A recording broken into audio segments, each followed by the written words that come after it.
Mesdames et messieurs, ça vous tente de vous amuser? Il aura la suggestion pour vous. J'ai nommé Martin Caron. Salut! Monsieur Larose. Oui. Comment allez-vous? Ah mon Dieu, ça va top shape. Yeah, comme moi! Yeah! Je viens de boire un coke, je suis tout énervé. C'est ça l'affaire, la poche de sucre. Oui, tout à fait. Écoute, avant de rentrer dans le vif du sujet, mon cher, cette fois-ci, je voudrais te parler rapidement de Farador. Profites-en. Un de mes films québécois préférés. Pourquoi je te parle de ça? C'est parce que j'ai pas souvent parlé de jeux de rôle dans la chronique à Horreur Express. Et les gens qui savent pas c'est quoi un jeu de rôle, ben regardez donc Farador. Ah oui, vraiment, vraiment. Ça va vous donner une bonne idée de ce que c'est. Puis un jour, je me promets, dans ton émission, de venir te présenter un jeu de rôle d'horreur. Il y en a quelques-uns qui sont vraiment, vraiment intéressants. J'aime ça. Mais... Oh, ça va? Non, je reçois un message de l'au-delà. OK. Attends un peu. Ça me dit que le jeu que je vais te présenter a gagné un prix du meilleur jeu de l'année à Cannes À Cannes? en 2016. C'est ce jeu-là, Mysterium. T'as entendu ça, toi, de l'au-delà? Là? Oui, parce que dans le jeu Mysterium, c'est un fantôme qui nous envoie des images d'outre-tombe pour essayer de nous faire deviner qui est la personne qui l'a tué de son vivant, à quel endroit il a été tué et avec quel objet il a été assassiné. Je pense que je l'avais, ce jeu-là, quand j'étais jeune. Ça s'appelait pas Ouija? Non, ça s'appelait Clou. Ah, OK, c'est ça. Ça s'appelait Clou. Un mélange des deux. Un mélange des deux. On Mais aime là, ça. imagine-toi un Clou, mais pimpé, fantastique. J'aime ça. Tellement plus le fun que Clou. Honnêtement, puis ça a gagné, je vous le dis, hein, ça a gagné le prix du jeu de l'année en 2016 à Cannes. Parce que Cannes, c'est pas seulement un festival de cinéma. Il y a aussi un énorme événement ludique qui se déroule là-bas à chaque année, dans lequel on remet des prix aux meilleurs jeux. C'est une compétition mondiale, OK? Ben, tu m'en apprends. Très content. Absolument. Je suis content de t'en apprendre aussi, mon Merci. cher Kevin. Mysterium est un jeu collaboratif asymétrique.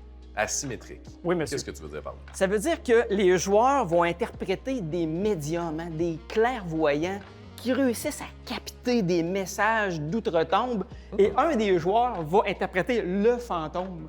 Est-ce que ça nous prend des super pouvoirs pour jouer à ce jeu-là? Non, ça prend juste la boîte. Juste qui est le ici. jeu. Oui, OK. absolument. Comment ça fonctionne? C'est à la fois simple et complexe, mais c'est un jeu parfait pour la famille, OK? OK. Quand nous, on joue à ça là, dans des rassemblements, dans des soupers de famille, autant les grands-parents ont du plaisir que les plus jeunes. Mais ça reste dans la thématique fantastique quand même, parce que, je le répète, là, ça met en situation un crime qui a été commis dans les années 20, d'accord? Il y a quelqu'un qui a été tué. Ouais. Et cette personne-là veut... Le crime n'a jamais été puni. Et là, il y a des médiums qui se rassemblent dans un manoir et ils ont un certain nombre de temps limité. Hein, Ouais. dans le jeu, c'est interprété par une horloge. OK. On a 7 heures pour, ce qui représente 7 tours de jeu, en fait, pour trouver l'identité du tueur, l'endroit où a été commis le crime et avec quel objet. Alors, c'est pas un jeu qui va s'éterniser, là. On sait quand est-ce que le jeu va terminer. Absolument. OK. Absolument. Et la condition de réussite, c'est de trouver effectivement le bon criminel, le bon endroit puis le bon objet.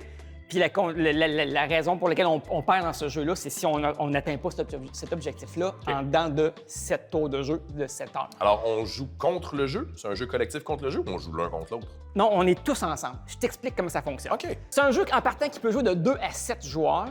Si on est 2 ou 3 autour de la table, il y a des règles spécifiques qui s'adressent à ce petit nombre de joueurs-là. Donc, mais c'est très simple, en fait. Hein, dans le livret d'instructions, ça explique si Clairement vous êtes 2 ou identifié. 3, voici ce que vous devez faire comme changement. Là, c'est mineur, puis on peut le faire. Mais c'est vraiment un jeu qui est vraiment plus le fun. Je dirais à partir de 4, 5, 6 joueurs, là, c'est là que ça devient le plus trippant. OK. Alors, j'explique comment ça fonctionne. Le joueur qui interprète le fantôme ne parlera pas durant le jeu. OK? Ça, je pourrais clairement pas faire ça. Non, comme je te connais, non. Et il a un écran du maître, un peu comme à Donjons et Dragons. Il y a un écran du maître. Et là, il va brasser des piles de cartes. OK? Il y a une pile d'objets, il y a une pile de lieux, puis il y a une pile de personnages. Les joueurs, eux autres, ils vont avoir chacun leur personnage, mais ça ne change rien. Là, c'est juste on leur attribue une couleur, en quelque sorte. C'est bon. T'es le joueur jaune, tu joues le piton vert, tu joues le bleu, bon, etc. Et là, il va venir choisir, donc, au hasard, il va choisir autant de cartes de personnages, de lieux et d'objets qu'il y a de joueurs autour de la table. Fait que si on est 5, il va en piger 5 et il va les placer dans son paravent. OK, en fonction de la couleur. Fait que, mettons, toi, tu joues le jaune, là, puis après, là, notre réalisatrice joue le bleu, par exemple. Ouais. Bon, ben là, moi, je vais prendre des cartes, puis je vais les mettre vis-à-vis dans mon paravent, là, j'ai une case bleue, j'ai une case rouge, j'ai une rangée jaune, etc. Alors, toi, tu vas voir les cartes. Oui, exact. Pas moi. Non. OK. Voilà. Et là, je vais placer ça. Et là, le but du fantôme, le fantôme a des cartes de vision qu'on appelle. C'est un gros deck de cartes avec des dessins, des illustrations absolument magnifiques. Magnifiques, pardon, qui sont là-dessus. Et là, il va avoir un nombre de cartes dans ses mains. Et là, il va essayer de te faire deviner, toi, là, le criminel qu'il faut que tu trouves, là, en tant que joueur qui a la couleur jaune, là, il va essayer de la faire deviner en te passant des cartes d'illustration. Fait que, par exemple, mettons que et c'est très important, j'ai oublié une date très importante. Évidemment, en début de jeu aussi, on va placer un nombre de personnages, un nombre de lieux et un nombre d'objets en fonction aussi du nombre de joueurs qui participent au jeu. Okay. Si, mettons, on est 5, on va en placer, je pense, c'est 7 ou 8. On en place toujours un petit peu plus. C'est bien défini dans le livre des règlements. C'est très, très clairement expliqué. Le livre de règlement, c'est en français. D'ailleurs, le jeu est en français. J'ouvre une parenthèse, il y a des extensions, j'y reviendrai. Ouais. Donc, et là, je vais te donner ta carte. Fait que là, premier tour de jeu, je regarde mon illustration. Moi, je le sais là, que toi, il faut que tu devines que c'est le cuisinier. OK? Je le sais. Mais tu peux pas me le dire. Je peux pas te le dire. Mais sur la carte du cuisinier, il y a plein d'éléments. Il y a des éléments de décor, il y a toutes sortes d'objets, toutes sortes de trucs, il y a des couleurs, il y a des textures un peu sur la carte. Fait que là, je vais essayer de trouver dans mes 7 cartes la carte qui probablement va te faire penser à toi que c'est le cuisinier. OK? Fait que là, je mets ta carte. J'en mets une pour le joueur bleu, j'en mets une pour le joueur jaune, le joueur vert. Et là, quand tout le monde a sa carte, les gens regardent la carte, je tourne mon sablier. OK, j'ai un sablier. On a un laps de temps. On a un laps de temps. Et là, ça devient collégial. Les gens regardent leurs cartes. Ils disent, hey, ça te fait penser à quoi, toi, ça? Ah, regarde, sur le fond de l'image, il y a une forme qui ressemble à une fourchette. Ah, ça pourrait peut-être être lié au cuisinier. L'autre va avoir, par exemple, ah, tu vois, mon image, c'est beaucoup dans les teintes de gris. Puis la carte, par exemple, du facteur est beaucoup dans les teintes de gris. Tu vois le principe? Je comprends le principe. Tout de suite, j'ai une question qui me vient en tête. Bien sûr. Comment ça se passe pour la rejouabilité du jeu? J'imagine qu'on va retomber dans les mêmes pistes, dans les mêmes patterns, comme on peut dire. Non, parce que la pile de cartes de personnages, la pile de cartes d'objets, la pile de cartes de lieux est assez grande. On a du matériel. Oui, exact. Ah, Puis tu brasses ça. Fait que ça va arriver que tu vas avoir 2 fois le même personnage ou 2 fois le même objet qui va revenir. On se comprend, là. Mais il y en a plein d'autres autour de ça. Et pas seulement ça, la pile de cartes vision, elle est énorme. OK. On a des options. Oui. Parfait. Alors, il n'y a pas beaucoup de chances qu'après 2 ou 3 parties, le fantôme ait les mêmes cartes vision pour associer aux mêmes cartes d'objets ou de personnages. Il n'y a pas grand chance que ça arrive. Je comprends. OK? Fait que là, avant la fin du sablier, il faut que tu dises, toi, en tant que joueur jaune, vite, le sablier, on pense que c'est le cuisinier. Parfait. Tu mets ton jeton sur le cuisinier. Et là, tous les joueurs mettent leur jeton sur le personnage qu'ils pensent être le coupable.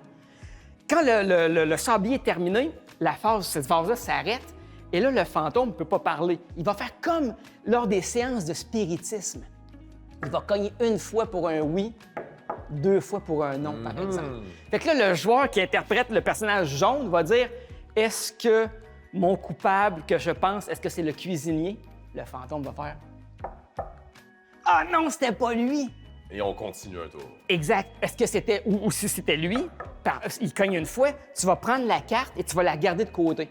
Mais ceux qui n'ont pas réussi, toi, tu vas passer à l'étape suivante. L'étape suivante, c'est de deviner le lieu du crime. Tout est rendu là. Mais les autres joueurs qui n'ont pas réussi sont encore à la première étape. Mais alors là, je leur donne un 2e indice en tant que fantôme. Pour leur personnage encore, parce que les autres sont rendus à cette étape-là. Exact. Okay. Alors, je repige des cartes vision. Je vais toujours en avoir un certain nombre entre les mains. Et là, je leur donne une 2e chance avec une 2e carte vision pour leur faire deviner leur personnage possiblement coupable.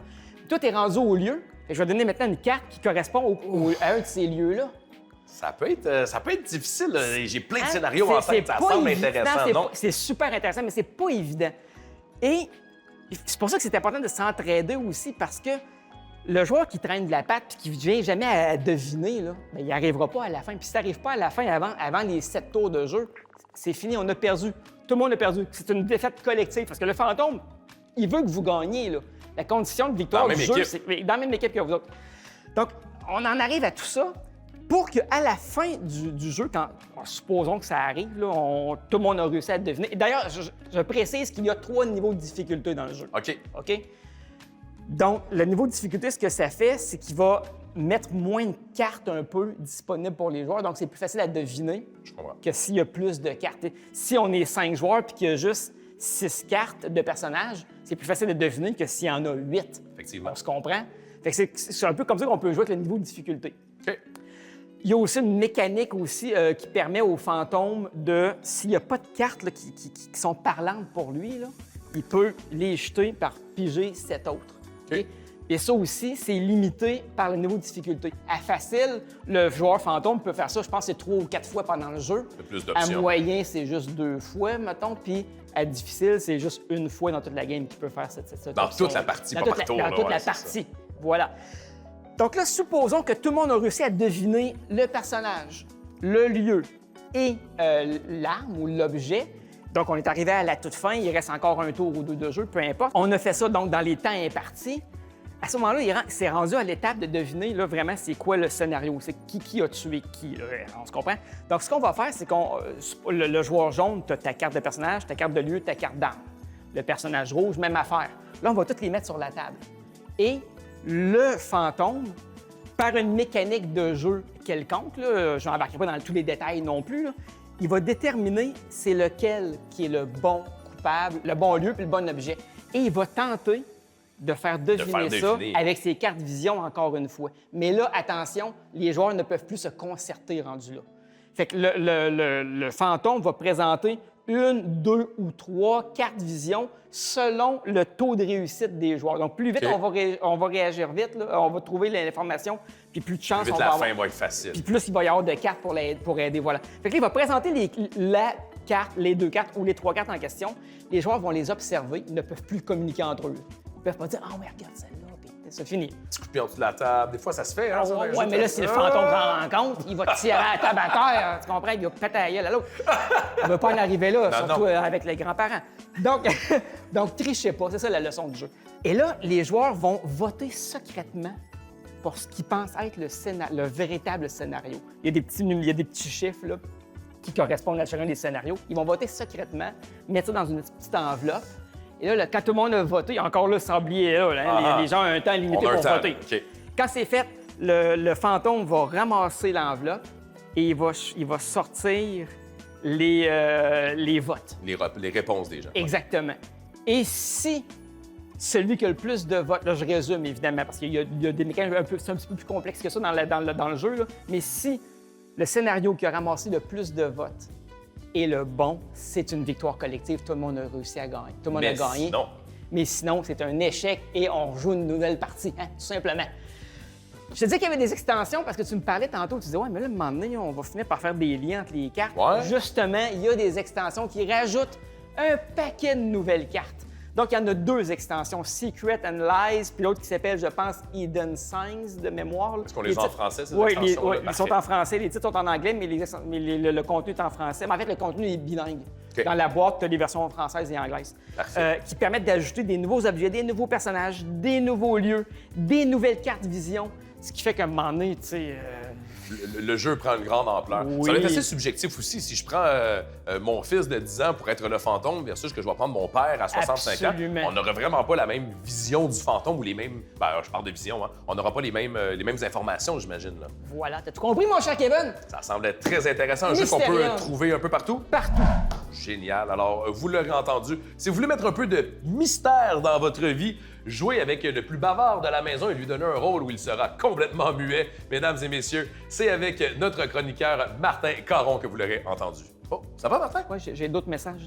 C'est quoi? Bye. OK, bon. Ouais. Martin Caron, mesdames et messieurs.